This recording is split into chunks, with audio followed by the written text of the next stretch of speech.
আসসালামু আলাইকুম। আজকে আপনাদের দেখাবো চায়ের চারা কিভাবে তৈরি করা হয়।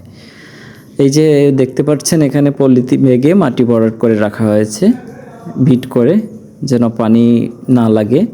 আর চায়ের চারায়ও সাধারণত পানি কমই লাগে, আর শুকনোতে ভালো চারা উৎপাদন হয়। এভাবে বিট করে রাখার পরে ওই সামনের যে ঘরটি দেখতে পারতেছেন, চারদিকে হালকা বেড়া দিয়ে উপরে চাল দেওয়া হয়েছে। এভাবেই চায়ের চারা লাগানো হয়। এই যে এখানে দেখতে পাচ্ছেন একটা পাতা এবং অল্প একটু ডাল সহ বপন করা হয়। আসলে বীজ দিয়ে হয় না, গাছের পাতা দিয়েই চায়ের চারা হয়। রাখার পরে যখন আবার ওই যে আবার দেখেন সামনে কিছুটা বড় হয়েছে চারা। চারা যখন একটু বড় হয়েছে, চারদিকের বেড়া খুলে দেওয়া হয়েছে আলো বাতাস লাগার জন্য, এবং প্রতিদিন হালকা পানি দেওয়া হয় সেই জারির মাধ্যমে। ওই যে বীজরাতে যেরকম পানি দেয় ওই রকমভাবে।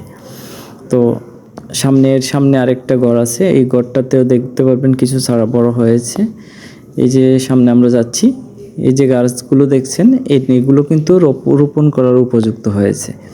এগুলো পরে গাড়িতে করে নিয়ে জায়গায় জায়গায় যেখানে চারা লাগানো সেখানে রোপণ করা হয়। এই যে আমার পাশে দেখছেন এটাই হচ্ছে চা বাগান। এখান থেকে চা পাতা তুলে নিয়ে ফ্যাক্টরিতে নিয়ে গিয়ে তারপর মেশিন দিয়ে চা পাতা হয়।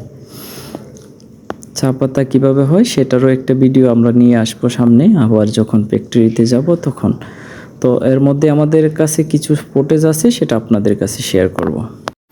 এই যে ভিডিওটির মধ্যে দেখতে পাচ্ছেন এগুলো কিন্তু চা পাতা মেশিনে ভাঙানোর পরে একটা যার নেট থেকে আরেকটাতে যাওয়া হয়। এর মধ্য দিয়ে অনেকগুলো চালনি দেওয়া হইতেছে, নিচে কুড়াগুলো পড়ে যাচ্ছে এবং সামনের দিকে এগিয়ে যাচ্ছে গুটি গুটি পাতাগুলো। তো এভাবে একটার পর একটা মেশিন থেকে চেঞ্জ হয়ে এইভাবে চা পাতা উৎপন্ন হয়। সামনে যে